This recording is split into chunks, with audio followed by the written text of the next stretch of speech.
What is going on in the freight market? I'm joined today by Jason Smith, Assistant Vice President, Relationship Manager with U.S. Bank. Hi, Jason. Hi, Bob. Good to see you. Good to see you again. What is going on in the freight market, especially in the last 12 months? What should our viewers be paying attention to? A lot's been going on in the freight market in the last 12 months, specifically in the parcel business, which is the reason we're at the show this week here in Nashville. In the last 12 months in the parcel business, there's been a lot of discussions around a potential strike at UPS that luckily in the last 4 weeks was avoided through an agreement and intense negotiation process.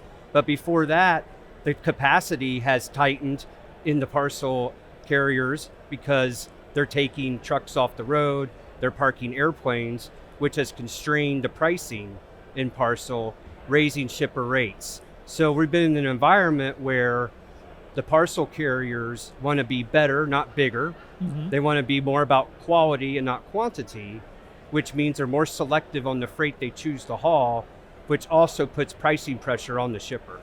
So it seemed like there was a moment there, others have told me that it was starting to shift to the shipper's advantage.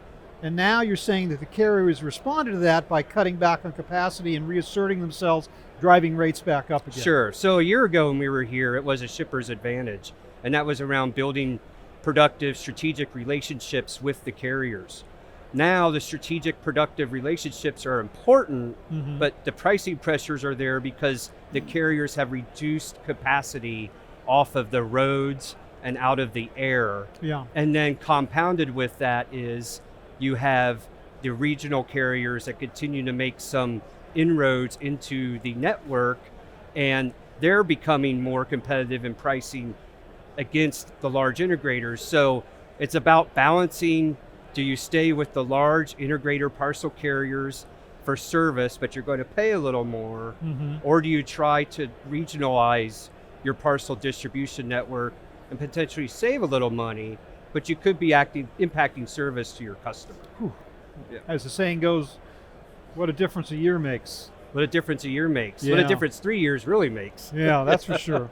Okay, so let's talk freight audit and payment. Sure. Certainly not a new subject by any means, but as we speak today, what does a good freight audit and payment program look like? Yeah, it looks like collaboration. It provides a forum where the shippers can collaborate with their carriers to solve invoice issues quickly and productively in that collaborative environment that maintains that shipper and carrier relationship. So it's collaboration. It also means partnership and data sharing. So it's things like benchmarking carrier data with shipper customers. It's benchmarking and communicating best practices that other shippers are performing in the industry. And it's that consultative approach to the relationship between a freight audit and payment provider and their shipper customer. That collaborative aspect wasn't necessarily there in previous days of audit and payment, right? Right. That's a fair statement. It was more just of a monitoring and sometimes a punishment sort of thing. Yeah, well, the freight audit and payment, it seemed there was that junction between the shipper and the carrier to solve an invoice dispute as a trading partner. Yeah. Now it's evolved into shippers need their freight audit and payment provider to be a true collaborator with both parties to maintain that productive shipper and carrier relationship. What about this idea of shippers looking to save money on higher parcel costs by trying to shift over to less than truckload, to LTL? What considerations should they be thinking about if they are attempting to do that? Yeah, so it's very important for a shipper to think about when you're with large parcel shipments. So these would be shipments that are 200, 300 pounds in size, maybe multiple packages, maybe not a lot of packages, just very large packages. Yeah. Need to understand and look at their data and convert those opportunities to ship via an LTL provider at a much less cost than parcel. And they're able to do that through using their data, looking at their historical high weight parcel shipping trends, and somehow predict with that data when they can adjust from a parcel carrier to an LTL carrier and then communicate that to their internal stakeholders to make that change if you have a 300-pound parcel shipment to an LTL carrier. So the possibility is a real one. It's a real in select circumstances under certain conditions. It is. You need to be cognizant of one thing though as well. You need to be cognizant of the service. So an LTL provider may not have the same service standard as a parcel provider. For example, Right. a parcel provider may deliver that shipment in 2 days, where an LTL carrier may deliver it in 3 days. But if it's a commodity and an order that is not time sensitive, you could save a tremendous amount of money, up to 65 to 70% versus parcel. Now back to parcel for a moment. Are there ways that shippers can mitigate the impact of these parcel rate increases through better communication with carriers, and if so, how? Yes, they sure can. It's about maintaining, again, that transparency we spoke about earlier in that collaboration. It's sharing their forecast shipping data in advance on a regular cadence, maybe weekly, maybe monthly at a minimum. Share their business plans with their carriers on how many units they expect to ship, which translate into how many cartons they expect to ship. And then also, it's not only the unit volume, it's also the cubic volume of what they're going to ship. So are the boxes going to be 20 pounds in the future where maybe they're 13 pounds now?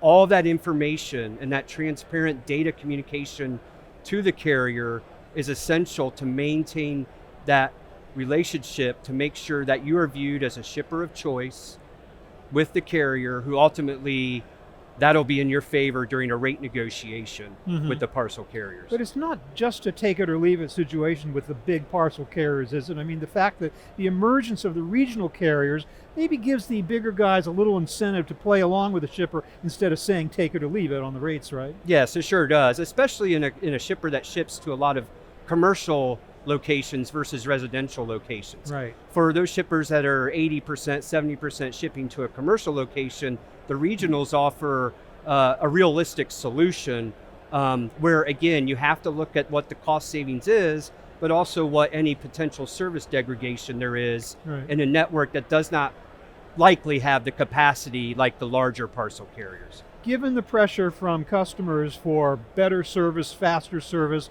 maybe shippers are a little bit too convinced to rely on priority shipping as a means of meeting those demands.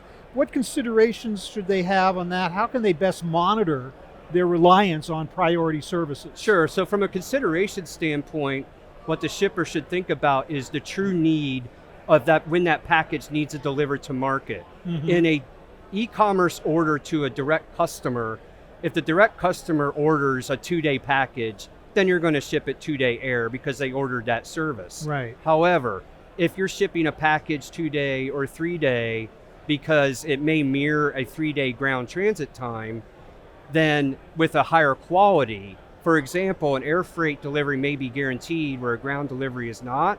You really need to outweigh the cost difference, how much more it is to ship it air versus ground versus the need for the guarantee, and then question, is there truly a need to service a customer with a priority type of shipment? Yeah. Now to get back to the biggies like UPS and FedEx and their so-called peak season surcharges, their demand surcharges. Yep. Very interesting. Yeah. What impact is that all going to have on pricing? Is it going to be a big effect? I think it's going to be a big effect versus where we were still before COVID. In the sense versus the last year, I don't believe it's going to be as big of an effect as it would have been versus 3 years ago. What's interesting about not only the terminology change from peak to demand is all of the fine footnotes and the asterisks and the bullet points. If you look at that service guide, that it's not only now a demand surcharge versus a peak surcharge, it's also a demand surcharge with a lot of contingencies that are in the fine print. Right. So it's not so much of the cost impact versus last year. It's more of the shipper needs to be fully aware of what those footnotes and contingencies say to make sure that they understand the fine print. And if they don't, they need to ask. Yeah, and Don't try to interpret this language alone. Ask your carrier, the large UPS, FedEx, for help in understanding what that is. And then also work with a third-party data management provider, parcel optimization company, data solutions engineers in the industry that can help you with that information. What about the capacity concerns that might attend these trends also? Of course, as we get into the peak season, we get to the point where some of the big parcel carriers are simply capping what they'll take from any particular shipper. With the demand pricing on top of that, what's the relationship between those two, and how does that affect capacity overall? Yeah, so I think this can be an answer of several dynamics. One is specifically for UPS.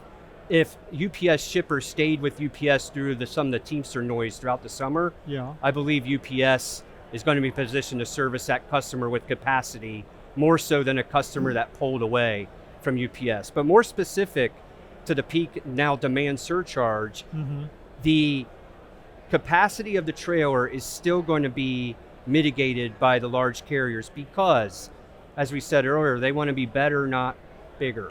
Right. So if they are going to allocate you 3 trailers and they're still going to charge a demand surcharge, you're not necessarily going to get that 4th empty trailer just because they're charging you that surcharge. Again, it goes back to that relationship that you need to maintain with the carrier. Thank you so much for bringing me up to date on what's been going on in the last year in the It's freight been a market, lot, Bob. parcel market. But let's take a moment or two just to talk specifically about US Bank. Where are you guys right now in the marketplace? What are you doing? What are you offering? Yes. Well, US Bank is in a very strong position in the freight audit and payment space.